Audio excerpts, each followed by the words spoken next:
Welcome to my YouTube channel physics with Sajal. আজকে আমরা class 10-এর আলো চ্যাপ্টারের পরবর্তী যে টপিকটা আছে গোলীয় দর্পণের ফোকাস, সেটা পড়ব। তো এই গোলীয় দর্পণ আমরা আগের দিন দেখেছিলাম দু ধরনের হয়, একটা উত্তল এবং একটা অবতল। তো অবতল দর্পণ যেটা আমাদের এইরকম দেখতে হয়, তো এই দর্পণের কি থাকে, একটা প্রধান অক্ষ থাকে যেটা হলো এইটা, আর এইটা হলো এর মেরু এবং এর বক্রতা কেন্দ্র একটা থাকে। এবার এই দর্পণের উপরে আমাদের যদি কতগুলো আলোক রশ্মি প্রধান অক্ষের সমান্তরালে এইভাবে এসে আপাতিত হয়, তাহলে এরা প্রতিফলনের পরে একটা নির্দিষ্ট বিন্দুর মধ্যে দিয়ে যাবে, মানে একটা নির্দিষ্ট বিন্দুতে মিলিত হয়ে আবার চারিদিকে ছড়িয়ে পড়বে। তো এখানে কি হচ্ছে, এখানে প্রতিফলিত হলো, প্রতিফলনের সূত্র অনুযায়ী ধরলাম এই বিন্দু দিয়ে এ পাস করছে, আবার এইটা এই বিন্দু দিয়ে পাস করলো। প্রত্যেকটাই আমরা এর ডিরেকশন বোঝানোর জন্য অ্যারো সাইনটা দেবো। এই আলোক রশ্মিটা এই পথে চলে গেল, আবার এইটা আমাদের এই পথে বেরিয়ে গেল। আর প্রধান অক্ষের সমান্তরালে যদি কোনো আলোক রশ্মি আসে, সেটা যে পথে এসেছিল সেই পথেই ব্যাক করবে। তাহলে আমরা দেখতে পেলাম এই আলোক রশ্মিগুলো একটা নির্দিষ্ট বিন্দুতে মিলিত হচ্ছে দর্পণ দ্বারা প্রতিফলনের পরে। তাহলে এই নির্দিষ্ট বিন্দুটাকে আমরা বলছি এফ। এফ মানে এর মুখ্য ফোকাস, বা এটাকে ফোকাসও বলা হয় সাধারণভাবে। তো এই এফ হলো আমাদের এর মুখ্য ফোকাস।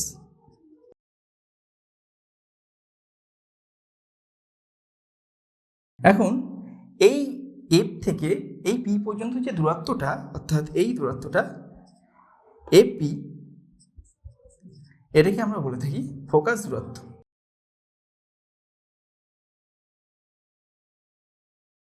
আবার এটা যদি অবতল দর্পণ না হয়ে উত্তল দর্পণ হতো, তাহলে কি হতো, আমাদের উত্তল দর্পণ এইরকম দেখতে হয়। তো এরও একটা আমাদের প্রধান অক্ষ থাকে, এইটা আমাদের প্রধান অক্ষ, এবং এই প্রধান অক্ষের মেরু হলো পি এইটা, আর এইটা হলো আমাদের এর বক্রতা কেন্দ্র। এখন প্রধান অক্ষের সমান্তরালে আমাদের আলোক রশ্মিগুলো এসে পড়ছে।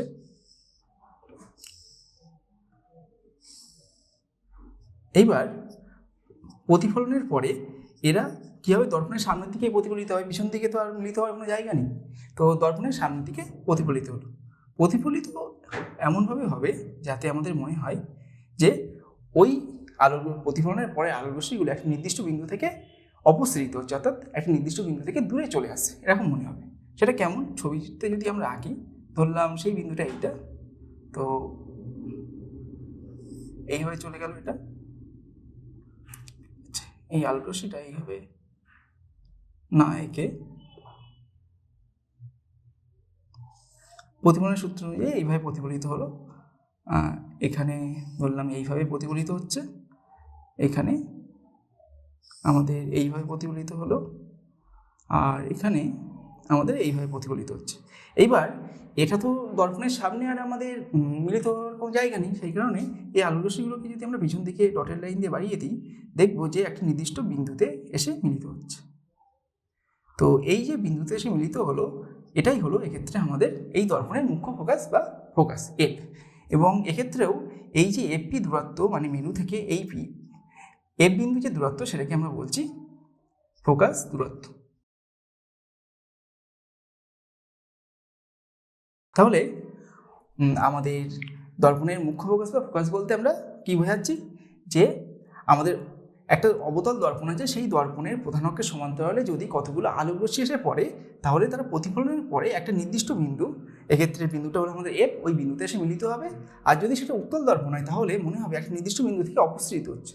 অপসৃত হওয়া মানে কি, একটা নির্দিষ্ট বিন্দু থেকে দূরে চলে যাচ্ছে বলে মনে হবে। তো সেই নির্দিষ্ট বিন্দুটা এক্ষেত্রে আমাদের এফ। তো এটাই আমাদের মুখ্য ফোকাস। এখন এর পরবর্তী যে টপিকটা আমরা দেখবো, সেটা হলো আমাদের গৌণ ফোকাস কি এবং ফোকাস তল কি। তো একটা গোলীয় দর্পণ আমাদের এরকমভাবে আছে, এটা অবতল দর্পণ। তো এই অবতল দর্পণের এটা আমাদের প্রধান অক্ষ, এটা পি, এই বিন্দুটা আমাদের সি, এবং মিডিলে আমাদের এরকম জায়গায় আমাদের একটা পয়েন্ট থাকবে যেটা হলো ফোকাস এ। এখন আমরা যদি এই দর্পণের এই প্রধান অক্ষের সাথে লম্বভাবে, অর্থাৎ এইভাবে, এবং এই ফোকাসের মধ্যে দিয়ে একটা তল কল্পনা করি, তাহলে সেই তলটাকে আমরা বলবো ফোকাস তল। মানে এই যে আমাদের এইটা হলো এফ, এর সাথে লম্ব হবে, অর্থাৎ এইভাবে আমরা একটা তল কল্পনা করছি এরকম। তো এটাকে আমরা বলছি এক্ষেত্রে এর ফোকাস তল। এটা হলো ফোকাস তল। এবার এটা তো গেল অবতল দর্পণের ক্ষেত্রে। এবার উত্তল দর্পণের ক্ষেত্রে কি হবে? উত্তল দর্পণ আমাদের এইরকম দেখতে হয়, এবং আমাদের এইটা প্রধান অক্ষ, তাহলে এইটা মেরু, এবং এটা আমাদের বক্রতা কেন্দ্র। এবার এইটা হলো আমাদের এফ ফোকাস। তাহলে এক্ষেত্রে আমাদের ফোকাস তলটা কেমন হবে? এই যে প্রধান অক্ষের সাথে লম্বভাবে থাকবে একটা তল, এবং যেটা আমাদের এই মুখ্য ফোকাসের মধ্যে দিয়ে যাবে। অর্থাৎ আমরা যদি এই এফের উপরে এইভাবে লম্বভাবে একটা তল কল্পনা করি, তাহলে সেই তলটাই হয়ে যাবে আমাদের এক্ষেত্রে ফোকাস তল। তার মানে এখানে তলটা আমাদের এইভাবে থাকবে। তো এটা হয়ে গেল আমাদের ফোকাস তল।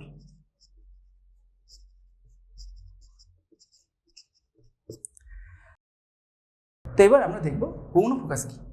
তো এখানে আমাদের যদি কতগুলো আলোক রশ্মি প্রধানাঙ্কের সাথে সমান্তরালভাবে না এসে এইভাবে আসে, মানে প্রধানাঙ্কের সাথে একটা কোণ করে কতগুলো সমান্তরাল আলোক রশ্মি যদি এসে পড়ে এইভাবে, তাহলে তারা প্রতিফলনের পরে কি হবে? এই যে ফোকাস তলের উপর অবস্থিত কোনো একটা নির্দিষ্ট বিন্দুতে মিলিত হবে।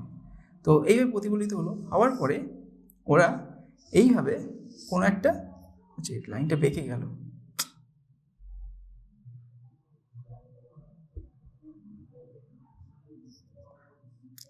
এই যে প্রতিফলনের পরে এখান থেকে প্রতিফলিত হচ্ছে হয়ে ওরা এইরকম একটা পয়েন্টে ধরলাম মিলিত হচ্ছে। তো এই যে পয়েন্টটা, সেটাকেই আমরা বলবো গৌণ ফোকাস।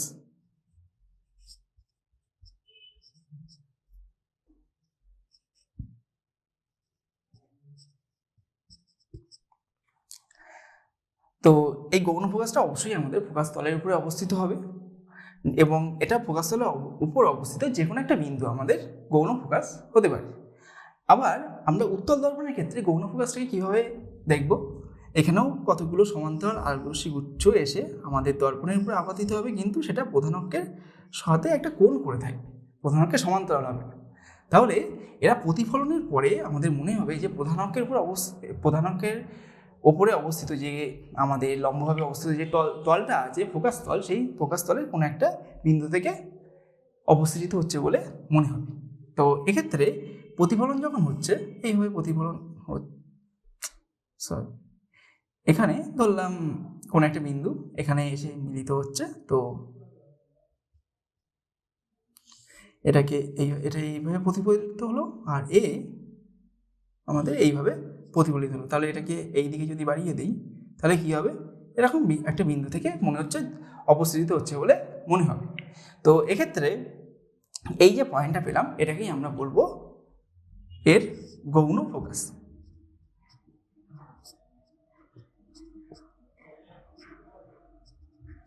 তো গৌণ ফোকাসের ক্ষেত্রে তাহলে আমাদের গৌণ ফোকাস যে বিন্দুটা, সেটা কিন্তু আমাদের অবশ্যই ফোকাস তলের উপর অবস্থিত একটা নির্দিষ্ট বিন্দু হবে। তো এইভাবে আমরা গৌণ ফোকাস এবং ফোকাস তলকে ডিফাইন করে থাকি। তো এগুলো সংজ্ঞাগুলো ভালো করে পড়ে রাখবে। এবার আমরা যে টপিকটা পড়বো সেটা হলো অসৎ বস্তুর সৎ বিম্ব গঠন। কার দ্বারা? গোলীয় দর্পণ দ্বারা অসৎ বস্তুর সৎবিম্ব কীভাবে গঠিত হয় সেটা আমরা দেখব। তো আমাদের দুটো দর্পণ আছে, গোলীয় দর্পণ, একটা অবতল এবং একটা উত্তল। তো ফার্স্টে আমরা অবতলে দেখব। এটা অবতল দর্পণ এবং এর প্রধান অক্ষ এইটা। এইবার এর উপরে কতগুলো আলোক রশ্মি এসে পড়ছেই হবে। ধরলাম এইভাবে একটা আলোক রশ্মি এসে পড়লো, আর এইভাবে আরেকটা আলোক রশ্মি এসে পড়লো। এবার প্রতিফলনের পরে অবশ্যই সামনের দিকে প্রতিফলিত হবে, প্রতিফলিত হয়ে ওরা ধরলাম এই বিন্দুতে মিলিত হচ্ছে, এখান দিয়ে বেরিয়ে যাচ্ছে। এইবার এখানে যদি দর্পণটা না থাকতো, মানে কোনো বাধা নেই, প্রতিফলন করার জন্য কেউ নেই এখানে, তাহলে কি হতো? এই যে আলোক রশ্মিগুলো আমাদের এইভাবে সোজা চলে যেত, সোজা পথে গিয়ে এই প্রধান অক্ষের উপরে ধরলাম কোনো একটা বিন্দুতে, নির্দিষ্ট বিন্দুতে ওরা পরস্পরের সাথে মিলিত হতো। তাহলে দর্পণ যদি না থাকতো তাহলে ওরা এই বিন্দুতে মিলিত হতো, এবং দর্পণ থাকার কারণে প্রতিফলিত হয়ে এই বিন্দুতে মিলিত হয়েছে। তো এটা যেহেতু আমাদের প্রতিবিম্ব, সেই কারণে এটাকে আমরা আই দিয়ে বোঝাচ্ছি, এবং এটা যেহেতু বস্তু মানে অবজেক্ট, সেই কারণে এটাকে ও দিয়ে বোঝাচ্ছি। এখন যেহেতু এই বস্তুটার কোনো বাস্তব বস্তু নেই, সেই কারণে এটাকে আমরা বলবো অসৎ বস্তু। তো এরকম কিন্তু আমাদের অসৎ প্রতিবিম্বও হয়। তো অসৎ প্রতিবিম্ব আমরা কাকে বলি? অসৎ প্রতিবিম্ব তাকেই বলি যে প্রতিবিম্বের মানে একটা আয়না আছে, সেই আয়না একটা প্রতিবিম্ব তৈরি করলো, সেই প্রতিবিম্বটাকে যদি আমরা পর্দায় ফেলতে না পারি তাহলে সেটাকে বলবো অসৎ প্রতিবিম্ব। একই রকমভাবে বস্তুর ক্ষেত্রেও সেম জিনিসটা কাজে আসবে, বা সেম জিনিসটাই আমরা বলতে পারি যে যে বস্তুর কোনো বাস্তবে অস্তিত্ব নেই। বাস্তবে অস্তিত্ব না থাকলেই তো আমরা পর্দায় ফেলতে পারবো না, না? তো বাস্তবে যদি অস্তিত্ব না থাকে তাহলে সেটাকে বলবো আমরা অসৎ বস্তু। আর সদ্বিম্বের ক্ষেত্রে কী হবে? সদ্বিম্বের ক্ষেত্রে আমরা বস্তুর যে প্রতিবিম্বটা সেটাকে একটা পর্দায় বা একটা নির্দিষ্ট কিছুতে উপর ফেলতে পারবো, তো সেটাকে বলবো আমরা সৎ বিম্ব। এবং সৎ বস্তুর ক্ষেত্রে কী হবে? যার বাস্তব অস্তিত্ব আছে সেটাই হবে আমাদের সৎ বস্তু। তো এক্ষেত্রে এটাকে আমরা বাস্তবে নেই অ্যাকচুয়ালি, সেই কারণে এটাকে আমরা বলছি কি অসৎ বস্তু, ওটাকে বলছি অসৎ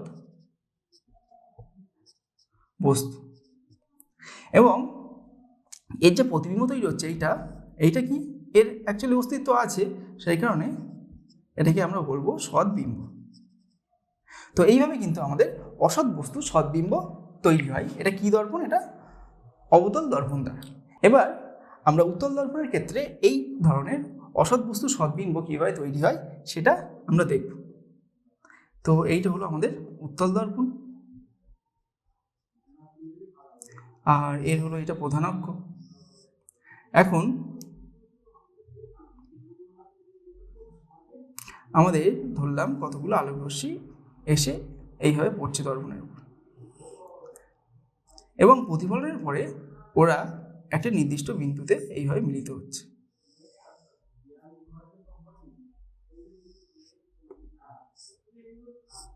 তো এইভাবে আসলো, এইভাবে প্রতিফলিত হলো, হ্যাঁ এই বিন্দুতে মিলিত হলো। এইবার দর্পণটা না থাকলে ওরা দর্পণের ঠিক পিছনে প্রধান অক্ষের উপরে ধরলাম এরকম কোনো একটা বিন্দুতে মিলিত হতো। তো এই বিন্দুটা যেহেতু বাস্তব অস্তিত্ব নেই, সেই কারণে আমরা এটাকে বলবো কি অসৎ বস্তু। আর এই যে প্রতিবিম্ব, এটাকে আমরা আই দিয়ে বোঝাচ্ছি, তো এর বাস্তব অস্তিত্ব আছে, সেই কারণে এটাকে আমরা বলবো সৎ বিম্ব। তাহলে এইভাবে কিন্তু আমরা উত্তল দর্পণ দ্বারা অসৎ বস্তুর সদ্বিম্ব গঠন করতে পারি। এবার আমরা গড়ীয় দর্পণের যে ফোকাস দূরত্ব এবং বক্রতা ব্যাসার্ধ হয় এদের মধ্যে সম্পর্ক বের করব। তো আমরা ফার্স্টে অবতল দর্পণের ক্ষেত্রে এই সম্পর্কটা বের করব, তারপর উত্তল দর্পণের ক্ষেত্রে এটা বের করব। তো এই সম্পর্কটা কেমন হয়? আমরা ফোকাস দূরত্বটাকে যদি এফ দিয়ে বোঝাই এবং এই যে বক্রতা ব্যাসার্ধ এটাকে যদি আর দিয়ে বোঝাই, তাহলে আমাদের সম্পর্কটা এইরকম হয় আর ইকুয়াল টু 2 ইন্টু এফ। তো এই সম্পর্কটা আমরা দুটো দর্পণের ক্ষেত্রে কিন্তু বের করব। তো তাহলে এটা করতে গেলে আমাদের একটু জ্যামিতি কাজে লাগবে। তো সেটা কীভাবে কাজে লাগবে এবার দেখা যাবে। তো এইটা আমাদের কি দর্পণ? অবতল দর্পণ। অবতল দর্পণের এইটা হলো আমাদের প্রধান অক্ষ। প্রধান অক্ষে কী কী থাকে? মেরু থাকে, এবং প্রধান অক্ষের উপরে আমাদের মেরু আছে এবং বক্রতা কেন্দ্র সি আছে। এইবার দর্পণের উপরে যদি প্রধান অক্ষের সমান্তরালে একটা আলোকরশ্মি এসে পড়ে, তাহলে আমরা দেখেছি কি সেটা ফোকাসের মধ্যে দিয়ে যায়। তো এটা আমাদের এই পয়েন্টটার মধ্যে দিয়ে যাচ্ছে। প্রধান অক্ষের উপর অবস্থিত আমাদের যে মুখ্য ফোকাস আছে তার মধ্যে দিয়ে এইভাবে চলে যায়, এইভাবে। এইবার এটা প্রতিফলিত রশ্মি আমরা পেলাম। এখন ধরলাম আপাতিত রশ্মিটা আমাদের এ বি, এবং প্রতিফলিত রশ্মি, আচ্ছা এটা ফোকাস ছিল তাহলে এফ দিলাম, আর এই পয়েন্টটাকে ডি নাম দিয়ে দিলাম। এবার আমাদের আলোক রশ্মিটা বি বিন্দুতে প্রতিফলিত হচ্ছে, তাহলে এখানে একটা আমাদের অবিলম্ব দরকার। তো এই যে সি আর বি বিন্দুটাকে যদি আমরা যোগ করে দিই, তাহলে আমাদের যে অবিলম্বটা দরকার ছিল সেটা পেয়ে গেলাম। এখন আমাদের প্রমাণ করতে হবে এই রিলেশনটা। তো বক্রতা ব্যাসার্ধ কোনটা? এই পিসিটা হলো আমাদের বক্রতা ব্যাসার্ধ এবং এফপি বা পিএফ এটা হলো আমাদের ফোকাস দূরত্ব। তো এটা আমরা কিভাবে প্রমাণ করব? এখানে আমরা জানি প্রতিফলনের সূত্র অনুযায়ী আপতন কোণ এবং প্রতিফলন কোণ সমান হয়। তাহলে এই কোণটা এবং এই কোণটা আমাদের সমান হবে, যেহেতু বিসি অবিলম্ব এবং এবি হলো আপাতিত রশ্মি আর বিডি বা বিএফ এটা হলো আমাদের প্রতিফলিত রশ্মি। সেই কারণে আমরা বলতে পারি যে এই আপতন কোণ এ বি সি এবং প্রতিফলন কোণ সি বি এফ এ দুটো আমাদের সমান। তাহলে প্রতিফলনের সূত্র অনুযায়ী আমরা কী পাচ্ছি? এ বি সি কোণ সমান কোণ সি বি এফ, এটা আমরা পেলাম। এবার আমাদের এখানে একটা ত্রিভুজ মতো তৈরি হচ্ছে। এই যে বিসি এফ, বি সি এবং এফ একটা ত্রিভুজ তৈরি হচ্ছে। তো ওই ত্রিভুজটাকে আমরা সমদ্বিবাহু এটা প্রমাণ করার চেষ্টা করবো ফার্স্ট। এখন আমাদের এই কোণটা মানে এ বি সি অর্থাৎ এই কোণটা আর এই কোণটা আমাদের কি হচ্ছে? সমান হচ্ছে। তো এরা কিভাবে সমান হচ্ছে? তো এরা আমাদের কি হচ্ছে? একান্তর কোণ। কারণ দুটো যদি সমান্তরাল সরলরেখা থাকে এবং এইটা যদি ওদের ছেদা হয় তাহলে আমাদের এই কোণটা এবং এই কোণটা সমান হয় একান্তর কোণ হিসেবে। সেইভাবেই কিন্তু আমরা এটা সমান বলতে পারি। তাহলে এখানে আরেকটা রিলেশন কি পেলাম আমরা? কোণ A B C equal to কোণ B C F, B C F. তো এটা আমরা পেলাম। আবার এই দুটো যে রিলেশন পেলাম তার লেফট হ্যান্ড সাইডে আমরা দেখতে পাচ্ছি ইকুয়াল। তো এখান থেকে আমরা কি লিখতে পারি? কোণ C B F equal to কোণ বি সি এফ। তাহলে আমাদের ফাইনালি কী দাঁড়ালো? যে এই কোণটা কোণ বি সি এফ এবং কোণ সি বি এফ অর্থাৎ এই কোণটা আমাদের সমান। এবার আমাদের ত্রিভুজ বি সি এফ, এই যে ত্রিভুজটা বলছিলাম, এই ত্রিভুজের ক্ষেত্রে আমরা কি পেলাম? 1 নম্বর পেলাম এইটা। এই ত্রিভুজের ক্ষেত্রে আমরা পাচ্ছি কোণ C B F equal to কোণ বি সি এফ, এটা আমরা পেলাম। তাহলে এই একটা ত্রিভুজের দুটো কোণ সমান হচ্ছে। তো দুটো কোণ সমান হলে আমরা কি বলতে পারি? ঠিক এই কোণ দুটোর যে বিপরীত বাহুগুলো হবে সে দুটো দৈর্ঘ্য সমান হবে। তাহলে এই যে কোণটা এর বিপরীত বাহু এইটা, তাহলে এইটার দৈর্ঘ্য এবং এই কোণের বিপরীত বাহু আমাদের এইটা হবে। তাহলে এই দুটো বাহুর দৈর্ঘ্য আমাদের এক্ষেত্রে সমান হবে। তাহলে আমরা কি লিখতে পারি এখান থেকে? B F equal to C F. তাহলে বি এফ ইকুয়াল টু আমরা সি এফ পেলাম। এবার আমরা আগের ক্লাসে এটা পড়েছিলাম যে এখানে যে রশ্মিগুলোকে আমরা ব্যবহার করছি, এই যে আপাতিত রশ্মিগুলো যে পড়ছে সেগুলো সব কী ধরনের রশ্মি? উপাক্ষীয় রশ্মি। এবং এই যে দর্পণের উন্মেষ খুবই কম, তার ফলে আমরা কি বলতে পারি? এই যে বি বিন্দু এবং পি বিন্দু খুব কাছাকাছি অবস্থিত। তাহলে কি হচ্ছে? বি ও পি বিন্দু খুব কাছাকাছি অবস্থিত।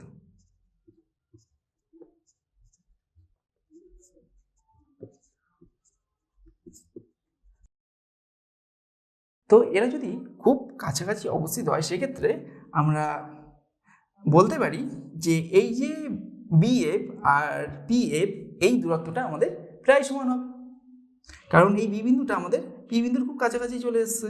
তার ফলে আচ্ছা এখানে একটা আলাদা ছবি এঁকে বোঝাই, তাহলে জিনিসটা বোঝা যাবে। এটা দরকার নেই আপাতত।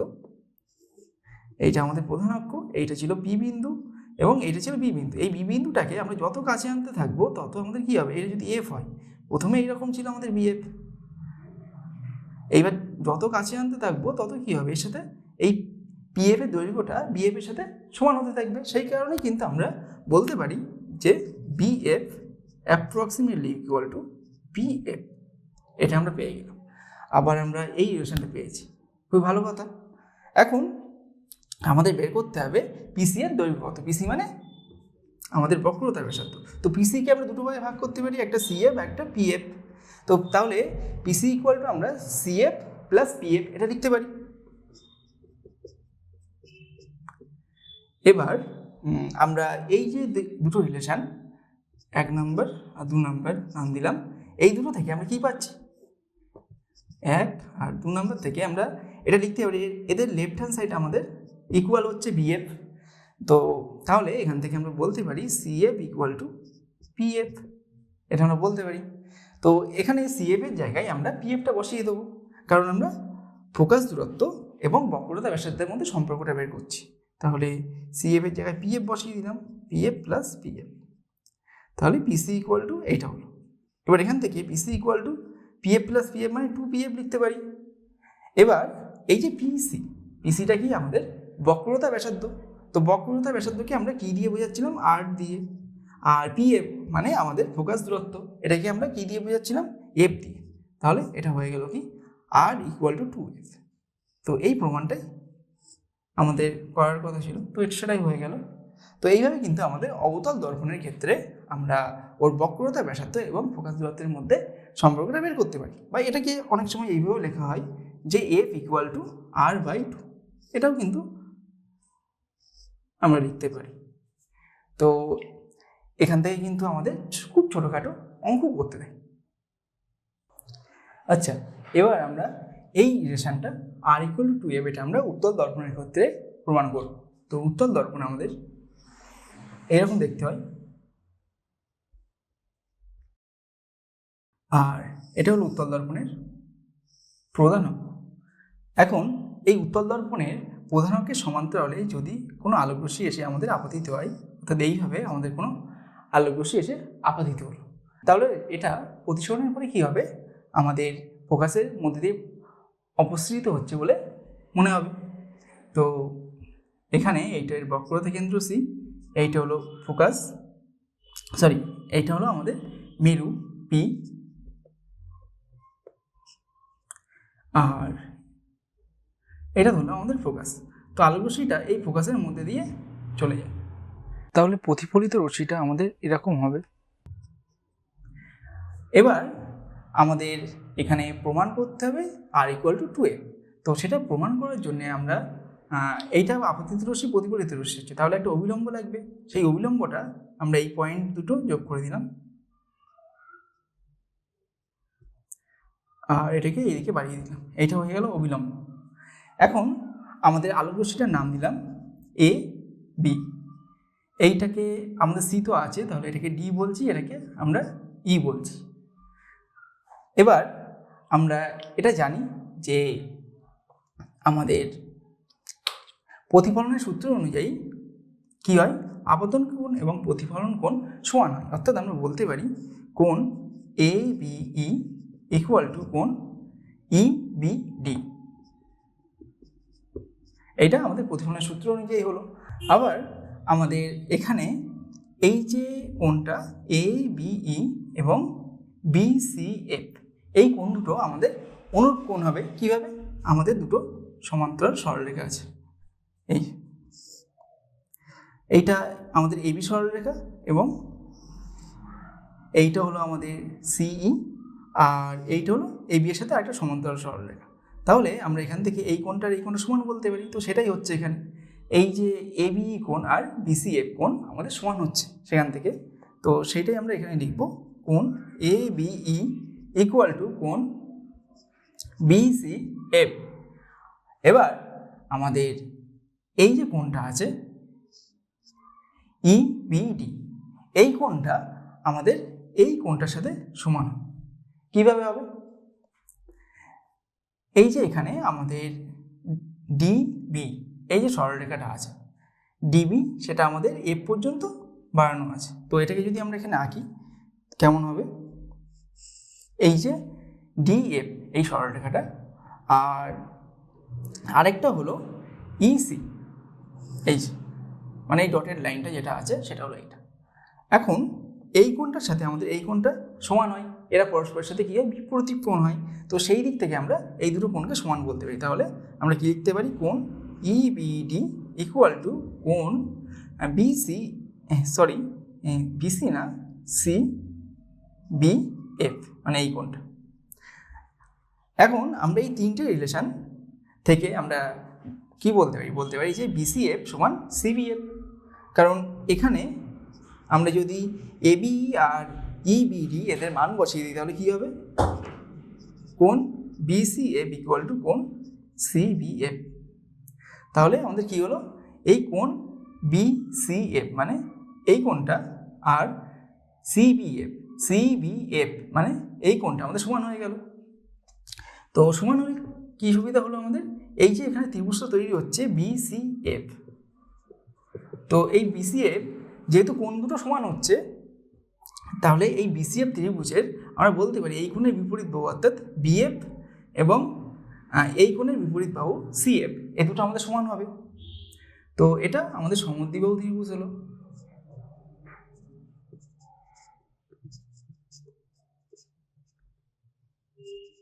তো সমদ্বিবাহু ত্রিভুজ হওয়ায় এই সমান কোণ দুটোর বিপরীত বাহুগুলো আমাদের সমান হচ্ছে, তার মানে আমরা BF আর FC এ দুটো সমান বলতে পারি। এখন আমরা এটা জানি যে এই যে দর্পণটা ব্যবহার করছে এর উন্মেষটা খুবই কম এবং আমাদের এই যে আপাতিত রশ্মিগুলো সব ভূয়াক্ষীয় রশ্মি, তার ফলে আমরা বলতে পারি যে বি আর পি বিন্দু খুবই কাছাকাছি অবস্থিত। তো এরা যদি কাছাকাছি অবস্থিত হয় তাহলে এই যে BF এবং PF এই যে দৈর্ঘ্য দুটো হবে সেই দৈর্ঘ্য দুটো আমাদের পরস্পরের সাথে প্রায় সমান হবে। তাহলে এখান থেকে আমরা অ্যাপ্রক্সিমেটলি কি লিখতে পারি, BF অ্যাপ্রক্সিমেটলি আমাদের PF। এখন আমাদের বের করতে হয় PC এর মান। PC হলো বক্রতার ব্যাসার্ধ, তো PC ইকুয়াল টু আমরা কি দেখতে পাচ্ছি PF প্লাস FC, তো সেটাই লিখবো এখানে PF প্লাস FC। এবার PF মানে প্রকাশ দূরত্ব, ওটা ওর মতনই থাক, আবার FC মানে আমরা দেখেছি BF, তো এটা এখানে বসিয়ে দিলাম। বসিয়ে দিলে আমাদের চলে আসছে PC ইকুয়াল টু এইটা।